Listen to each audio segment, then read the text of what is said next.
Assalamualaikum warahmatullahi wabarakatuh. Perkenalkan, nama saya Dina Nurosifa dari SD Negeri 1 Mroto, Kecamatan Buk, Kabupaten Grobogan. Saya sebagai mahasiswa PPG dalam jabatan kategori 2 dari LPTK Universitas PGRI Semarang. Ya, saya di sini sudah bersama dengan Pak Kailani sebagai narasumber yang akan nanti saya wawancarai tentang identifikasi masalah yang telah saya angkat dari SD saya. Ya, untuk Pak Kailani, yang pertama Pak, setahu panjenengan atau pengalaman selama jenengan sebagai guru, kepala sekolah dan yang lain, apakah jenengan pernah menemukan peserta didik khususnya anak SD ya, yang dari kelas 1 mungkin wajar belum bisa membaca, mungkin untuk kelas atas masih belum bisa membaca, atau pernah menemukan?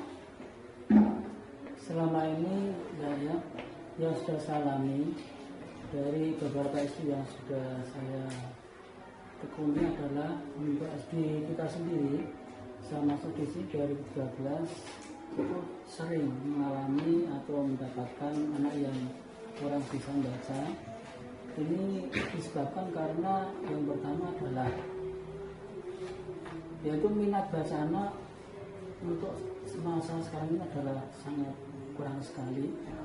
Kemudian yang kedua memang dari dorongan orang tua, yaitu hampir tidak ada. Yang ketiga karena pada waktu pembelajaran yang biasa oleh bapak atau guru kelas itu anak kurang memperhatikan. Kemudian apabila ada pendampingan dari guru kelas itu rata-rata anak itu ada rasa malu, rasa takut, sehingga anak itu kurang ada greget untuk minat bacanya, sehingga hal itu mengaruhi daripada prestasi anak yang dicapai oleh anak sendiri, sehingga itu tidak terkontrol oleh guru kelasnya, sehingga nanti bisa memicu anak itu sampai di kelas tingkat atasnya pun belum bisa membaca. Ya, hal ini maka saya mengharapkan dari teman-teman guru dari kelas bawah, ya kita menyadari bahwa itu tugas kita, maka harus kita benahi sedikit demi sedikit, kita bisa memacu supaya anak itu semuanya bisa membaca. Sebab tugas kita di SD itu adalah dasarnya harus bisa membaca, bisa menulis, bisa berhitung yang pokok, sehingga tujuan yang ketiga itu harus kita tercapai, sehingga nanti apabila anak itu sudah masuk ke jenjang tingkat atas atau di SMP atau di MS, jangan sampai ada anak lulusan SD yang bisa membaca. Hal ini bisa menyebabkan yaitu harga atau nilai dari prestasi SD itu merosot, atau mungkin karena dari nilai nama baiknya itu juga dinilai kurang baik dari pendidikan di atas SD. Makanya saya mengharapkan untuk kita semuanya belajar untuk mengkondisikan bagaimana supaya anak-anak itu bisa membaca lancar, bisa menulis, bisa berhitung, meskipun tingkat dasar. Ya Pak, untuk menangani hal tersebut ada solusi dari Pak sendiri menangani anak-anak yang belum bisa membaca, belum lancar membacanya. Mungkin ada waktu-waktu sendiri di Alfate atau bagaimana, dari Pak ada solusinya? Ya, sementara nanti kita dicoba tadi beri tambahan jam belajar ketika misalnya anak-anak yang lain sudah bisa baca lancar, mungkin mereka pulang dulu, kemudian yang belum bisa juga kita mengadakan pendampingan, meskipun hanya beberapa saat, 15 menit, anak itu kita dampingi, akhirnya kita nanti bisa membaca. Nah, dengan demikian nanti tidak ada anak satupun yang tidak bisa membaca. Yang kedua, kita bisa menghubungi orang tuanya, artinya memberi support kepada orang tua, memberikan informasi bahwa anak bapak atau ibu yang tolong di rumah untuk ya didampingi dan membaca, akhirnya nanti bisa terkontrol dalam kegiatan belajar di rumah, sehingga nanti apa yang diharapkan orang tua bisa tercapai. Artinya anak itu bisa membaca dari kelas 1 sampai dengan kelas 6 sudah bisa membaca dengan lancar. Kemudian juga untuk gurunya itu juga sering-sering memberikan tugas kerja rumah ya, artinya misalnya memberikan kalimat singkat kemudian disuruh membaca. Kemudian setelah masuk sebenarnya nanti dicoba hal tersebut, coba kemarin yang sudah diberi oleh Pak Guru atau Bu Guru itu juga dibaca, nanti apa di rumah kamu sudah sempat belajar atau belum, sudah jadi orang atau belum, sehingga nanti gurunya bisa mengontrol ini anak ini termasuk anak yang rajin atau mungkin ada atau malas, mungkin ada greget untuk membaca atau tidak. Itu untuk bisa mengevaluasi sampai di mana kesiapan anak untuk bisa membaca dan niat belajar siswa juga bisa terkontrol untuk saat itu. Terima kasih Pak. Saya tuh menemukan di kelas saya sendiri ya Pak ya, untuk apa mengerjakan tugas aja susah, ada yang seperti itu ya, belum mengerjakan. Bahkan membawa buku pelajaran hari ini itu ada yang tidak bawa, itu untuk kelas rendah. Apakah Pak Tel juga berpengalaman seperti itu? Untuk itu apa saran Pak Tel sebaiknya bagaimana ya menangani anak yang seperti itu, tugas saja tidak bawa Pak, bahkan ada yang tidak bawa bukunya. Kelas D sudah sering malah seperti itu, bahkan untuk kelas tinggi pun sudah sama. Namun kita juga sering-sering untuk mengingatkan anak, menyadarkan anak. Jadi apa tugas mereka, kita harus mengikuti sesuai dengan aturan dari sekolah atau dari gurunya. Apabila anak itu belum ya menurut jadwal, harus menurut jadwal dari rumah.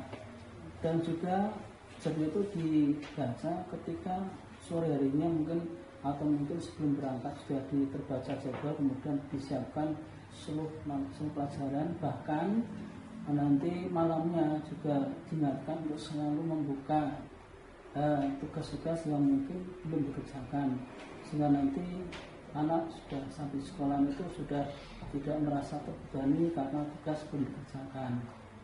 Itu misalnya untuk anak kelas-kelas tinggi ya, kita juga harus bisa memacu, bersaing dengan teman-temannya dengan nilai-nilai, misalnya menanamkan rasa malu apabila dia mendapat nilai di bawah KKM, harus mempunyai rasa malu kepada temannya agar nanti ada semangat, ada greget untuk memperbaiki nilainya.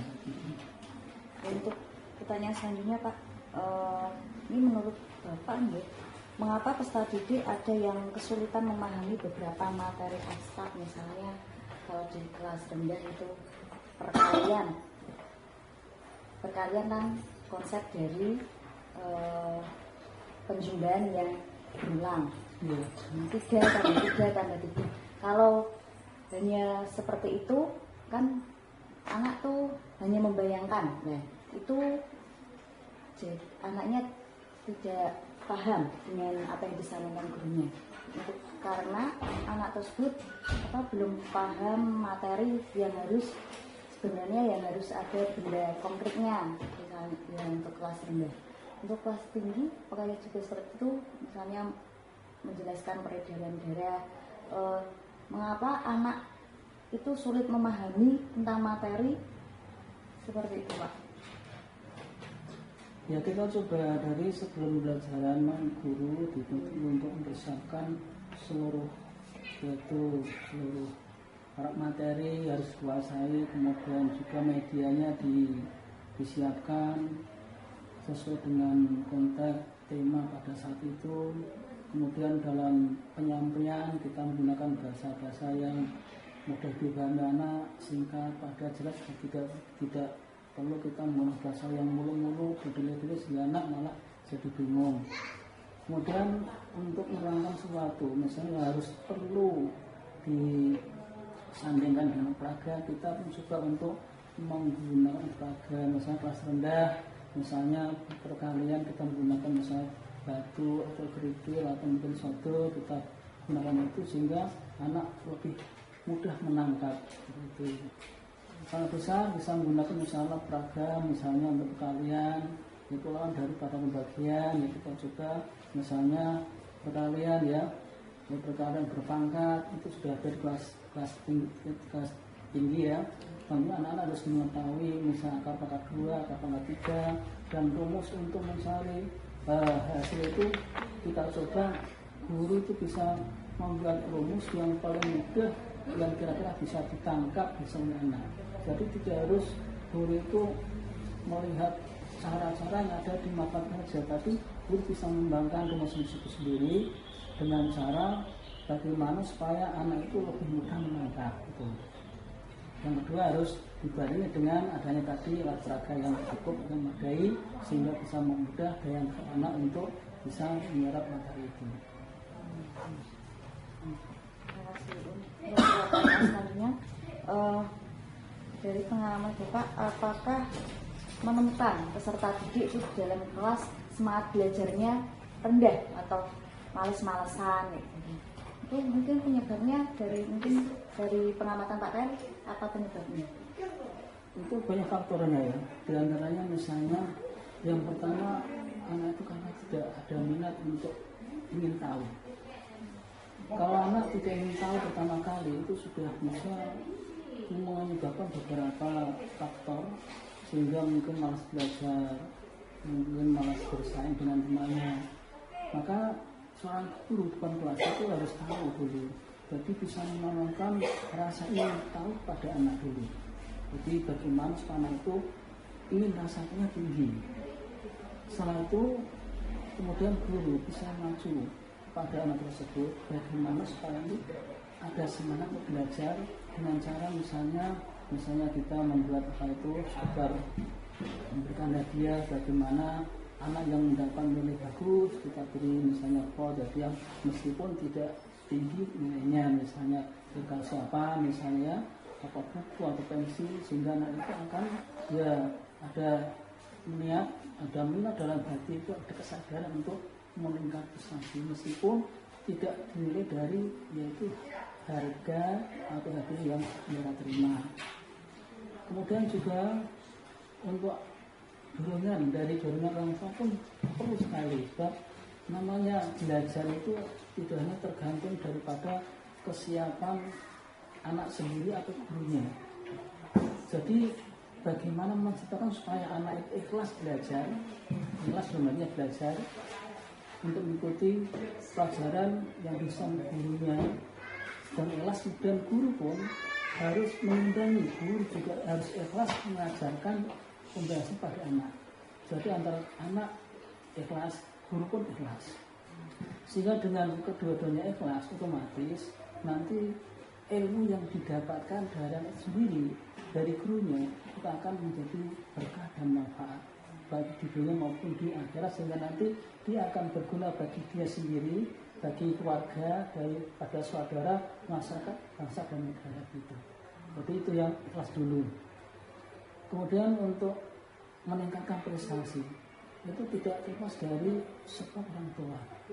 Dorongan dari orang tua itu harus perlu sekali untuk digerakkan dari mereka yang bertanggung jawab keluarga, mungkin orang tuanya, mungkin orang muridnya, bagaimana supaya anak itu bisa menjadi baik itu, maka gurunya sering-sering ya sekali-kali atau mengadakan komunikasi dengan orang tua, misalnya ada kawan, Pak, Bu, ini murid ini anak panjenengan ini lemahnya di dalam matematika yang lain sudah cukup baik. Nah ini untuk meningkatkan prestasi dan mereka untuk pertanyaan itu bersepundi misalnya dengan kontrol di rumah atau di dalam itu belajar matematika. Seandainya nanti anak masih menemukan kesulitan, nanti bisa tanya kepada teman sebaya atau mungkin kakak kelasnya atau mungkin langsung pada gurunya dengan menulis, yaitu misalnya soal-soal yang belum terpecahkan, ditulis, kemudian nanti keesokan harinya bisa menemui gurunya, Pak ini tadi malah saya belajar sampai larut malam ternyata belum bisa menemukan jawabannya, bagaimana, tolong Pak dijelaskan dan sebagainya, sehingga nanti gurunya juga akan menyampaikan di seluruh hadapan anak-anak sejak mereka yang belum tahu, mungkin tidak hanya anak tersebut tapi mungkin yang lain juga belum tahu, kebetulan yang tanya serang itu. Harus ada komunikasi antara guru dan orang tua tuh terjalin baik ya Pak ya. Nanti maka guru untuk mengadakan atau membuat antarasi yaitu dengan masyarakat tadi. Jadi ada buku khusus, misalnya ada tamu dari wali murid itu datang, terus ada apa misalnya usulan apa tentang kemajuan SD, tentang anaknya bagaimana, itu nanti bisa kita terima dengan baik. Kemudian usulan apa dari muridnya, ya dari wali murid tadi kita tulis, kemudian nanti bisa kita sampaikan kepada orang tuanya, atau mungkin apabila guru yang sebut belum tahu jawaban yang pasti dan juga perlu masalah dengan teman-teman yang lain, bisa pada waktu rapat kita usahakan, Pak kemarin ada ini usulan dari orang tua begini tentang bagaimana kemajuan prestasi anak di SD kita, tentang misalnya mungkin yang menyangkut apa keterampilannya, mungkin akademisnya atau tersebut, dan kemudian kita bersama setelah itu nanti masing-masing berusaha tentang solusinya dan kita sampaikan kepada mungkin pada wali kita tadi, pada muridnya,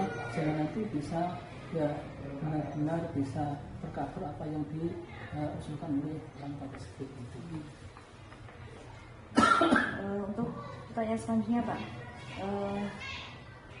bagaimana berkomunikasi dengan orang tua, apakah sudah terjalin dengan baik? Mungkin tadi ya ada buku-buku atau kalau lewat media ya ada WA nih Pak. Ya. Untuk selama ini apakah ada orang tua yang mengakui atau pasrah pada gurunya, Pak memang anak saya memang kurang ini menyadari ya, orang tua sendiri menyadari, apakah itu udah ada Pak? Mungkin itu banyak sekali yang menyampaikan seperti kepada gurunya. Makanya yang pertama langkah guru itu harus satu punya grup kelas, punya ya dengan orang tua atau murid sendiri. Jika murid sudah mempunyai HP, maka mungkin berikutnya kita yaitu lewat HP orang tua. Dengan tujuannya apa? Agar nanti terjadi kemajuan baik antara pihak orang tua dan sekolahan tentang bagaimana kemajuan siswa itu sendiri. Nah, apabila nanti orang tua menemukan misalnya dalam nilai rapor, mungkin dalam ulangan tes itu diletakkan di meja, kemudian orang tua melihat, ini gimana nilai kamu matematika jelek sekali misalnya, kemudian anak ditegur orang tua, terus akhirnya orang tua juga mikir, bagaimana kalau anak saya nanti mungkin solusinya mungkin diberi tambahan jam pelajaran untuk les dan sebagainya, atau mungkin nanti bertemu dulu supaya anak ini mendapat penanganan yang serius daripada teman-temannya, nanti bisa cari solusi seperti itu. Menurut Bapak, apakah ada beberapa mungkin ya guru yang masuk kelas hanya sama saja atau bahkan tidak ada penjelasan apa-apa, langsung tugas dikerjakan tugas elemen ini anak-anak. Nah, itu menurut pandangan Pak Kailani itu penyebabnya apa guru seperti itu, dan bagaimana saran dari Pak Kailani sendiri? Sebenarnya guru itu dituntut untuk menguasai beberapa metode pembelajaran.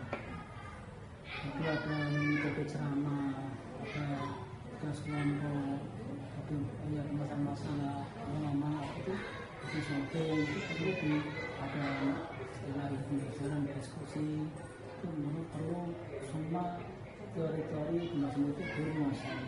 Kemudian untuk teori suatu kuasa, kemudian bagaimana aplikasi seorang guru sudah menguasai teori pembelajaran, kemudian itu diaplikasikan pada materi yang sesuai dengan itu. Ini perlu teori demonstrasi, kita gunakan demonstrasi yang ceramah, bukan ceramah, tapi hanya sebagian besar. Seperti guru rata-rata itu ceramah, tapi dengan ceramah itu biasanya itu menyebabkan jenuh anak mendengarkan terus bosan ya Pak, bosan mengantuk. Nah, dengan demikian maka harus diselingi dengan masa itu dengan interaksi, dengan diskusi dan sebagainya, atau mungkin tanya jawab dengan anak misalnya itu, sehingga nanti ada semangat baru untuk pelajaran itu, sehingga anak mengikuti dari awal sampai akhir, ya benar-benar anak konsentrasi penuh, sehingga apa yang disampaikan seperti itu terserap maksimal.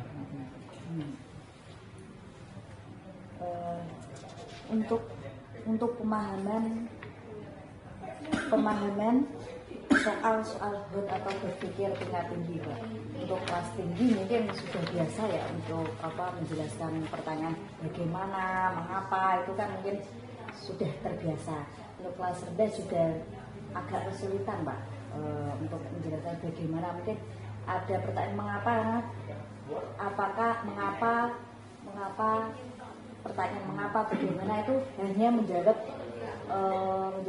kalimat yang singkat-singkat, belum bisa menjabarkan. Menurut Pak Kaya bagaimana cara melatihnya, atau itu masalah yang dihadapi, masalahnya siswa itu seperti apa begitu, penyebab masalahnya seperti apa kok belum bisa menjabarkan seperti itu. Dari pandangan Pak Kaya sendiri, kelas tinggi apakah juga suruh menjelaskan itu belum bisa menjabarkan sebanyak-banyaknya, atau ini matematika juga yang perlu pemikiran tinggi itu belum bisa mengerjakan seperti itu. Itu penyebabnya apa, atau guru harus bagaimana untuk menjelaskan? Iya, untuk penyebabnya pertama dulu ya. Penyebabnya karena anak sendiri itu rata-rata belum menguasai kata bahasa. Kata itu belum banyak dikuasai. Kemudian juga seorang guru kalau misalnya mengajarkan untuk yang kota dulu mengapa bagaimana, itu dianjurkan untuk sering-sering bercerita dulu. Jadi cerita-cerita tentang pengalaman, mungkin gurunya itu mungkin suatu saat misalnya suatu mengadakan misalnya tamasya misalnya, harus dibanding, kita coba jangan sampai terus misalnya guru itu berbanding ke SD yang lain atau kemana instansi yang lain, kemudian guru mencoba untuk banyak bercerita di depan anak sendiri. Dengan demikian nanti kalau anak sudah sering mendengarkan cerita-cerita dari gurunya, ya nanti akan mungkin latar belakangnya banyak cerita-cerita seperti itu. Berarti nanti apabila misalnya ini kemarin ada hubungan dari SD mana, kemudian misalnya mengalami misalnya mungkin ban bocor, mungkin di jalan, itu mungkin guru bisa kenapa kok bisa ban bocor misalnya, atau mungkin bisa menyebabkan kecelakaan di jalan, mungkin ibaratnya mungkin terpleset, mungkin ada ketabrak dari belakang, mungkin dan sebagainya. Guru cerita akhirnya dengan cerita itu anak bisa menangkap kosakata yang banyak dari gurunya. Kemudian juga harus guru itu memancing kepada anak untuk berani bercerita, meskipun misalnya ya anak sedikit diajak, coba kamu maju, tadi kamu berangkat dari rumah ke sekolah itu apa yang kamu lihat saja, misalnya kamu coba cerita, nggak apa-apa, kamu jangan malu-malu cerita, Pak tadi saya melihat orang meninggal misalnya, saya takut, terus bagaimana kamu takut? Sampai saya masuk di rumah orang lain sehingga saya terlambat datang ke sekolah misalnya cerita. Akhirnya kenapa kamu tadi terlambat? Cerita seperti itu kan. Yang tujuan apa? Tujuan anak itu agar berani bercerita, kemudian menyebabkan kenapa kamu bisa datang ke sekolah, padahal teman-teman sudah tadi bisa masuk. Ya kemudian anak yang tadi misalnya yang terlambat coba kita panggil, ya misalnya pelan-pelan juga kamu maju, tapi mengapa kamu terlambat? Anak kita banyak sekali. Mungkin pertama kali ya dia menggunakan kata-kata yang mungkin ya tidak semua ragu, yang penting tidak jelas apa itu melatih untuk anak bisa cakap bicara. Untuk selanjutnya, apakah di sekolah fasilitas seperti laptop sudah memadai, LCD sudah memadai Pak? Untuk sementara ini ya kalau dikatakan ya sudah cukup, namun kalau dituntut cukup untuk memadai semuanya bagi guru harus makan satu-satu, ini memang untuk kondisi istri kita belum, tapi ini sudah tercover ya, kita sebelah besar mungkin ya kurang ya satu atau mungkin kurang dua itu sudah wajar, tapi yang penting apa yang sudah disediakan oleh atau difasilitasi dari sekolah itu kita gunakan dengan sebaiknya ya, artinya kita rawat dengan baik, kita gunakan sesuai dengan jobnya, artinya jangan sampai itu begitu dibeli dibiarkan nganggur, artinya rusak dengan sendirinya. Ya kita juga seperti itu, artinya ya apa yang dibelanjakan oleh bos karena bos itu juga digunakan untuk operasional, untuk kelancaran daripada kegiatan pembelajaran. Apa yang sudah diberikan itu kita arah dengan baik, dan juga mungkin apabila ada teman-teman yang mungkin kurang menguasai dari itu teknik ya teknikanya, mungkin bisa kepada temannya sehingga nanti semua komposisi dari guru-guru itu bisa tercover, semua bisa menguasai, walaupun ada yang agak terbelakang, ada yang kurang menguasai, itu wajar karena mungkin sibuknya, mungkin karena usia, karena kurang menguasai dalam berpikir, itu sudah betul. Tapi yang penting semua guru itu ada minat untuk menguasai tadi itu. Pengalaman Pak Rasdi, apakah selama ini pernah menemui siswa yang masih sampai sekarang masih teringat, masih membekas, mungkin dari nakalnya atau hiperaktifnya atau pandainya atau sopannya atau tidak sopannya, atau itu pernah masih ingat Pak punya murid seperti itu? Memang dalam pelajaran itu hampir setiap kelas ada yang menonjol, ada yang muncul pandainya, ada yang muncul ya kurangnya, mungkin ada yang muncul kurang nakalnya juga ada sekali. Sampai sekarang pun saya ya sudah mengajar sudah agak lama, mungkin sekitar 30 tahun ya. Ini semua lambat sekali, masing-masing anak itu ada karakteristik tersendiri. Kalau mungkin dia itu mungkin dengan gurunya ada yang sopan, mungkin ada yang tidak sopan, ada yang dia itu sering ya mengganggu temannya, mungkin ya artinya sering menghina dan sebagainya. Ada yang usil dengan temannya, ada, sehingga anak tersebut sebenarnya harus kita bina sedikit. Artinya apabila melakukan kesalahan pertama itu juga kita segera untuk ya kita ingatkan, kita sarankan jangan sampai nanti hal tersebut terulang kembali. Nah, karena apa? Karena diberikan saran ini ya bahayanya seperti ini, kalau kamu lanjutkan tidak ada manfaat sebagainya, sehingga nanti betul tahu ini apa yang saya lakukan itu adalah hal yang kurang baik, hal yang salah. Mungkin nanti setelah sadar dia akan memperbaiki diri dan tahu bahwa apa yang dikerjakan itu ini salah, ini benar ya, yang salah ditinggalkan, yang benar kita dilaksanakan, sehingga benar-benar nanti dalam kehidupan sehari-hari akan terbentuk karakter yang baik. Artinya dengan gurunya juga bisa menghormati, menghargai, kepada teman juga bisa menghargai, menghormati temannya. Bahkan anak diajarkan untuk lebih sopan kepada guru-gurunya, mungkin orang tuanya, dan juga mengasihi kepada adik-adik kelasnya dan menghormati kepada kakak-kakak seumurnya lebih tinggi. Artinya dengan orang lebih tua dia selalu menghargai, menghormati, yang lebih kecil harus dikasihani, seperti itu. Untuk pertanyaan penutup ini Pak, Pak Kail merasa bahagia dan bangga jika peserta didik seperti apa? Yang jelas saya merasa bangga dan senang. Yang pertama adalah anak itu ya bisa pertama terbentuk karakter yang baik dulu. Jadi memang tujuan pendidikan adalah membentuk karakter yang baik sesuai dengan yang beriman, bertakwa, berpancasila, ya, jadi patriot pada negara dan sebagainya, itu yang pertama. Yang kedua, anak itu bisa ya mengikuti pelajaran, bisa menguasai materi yang disampaikan.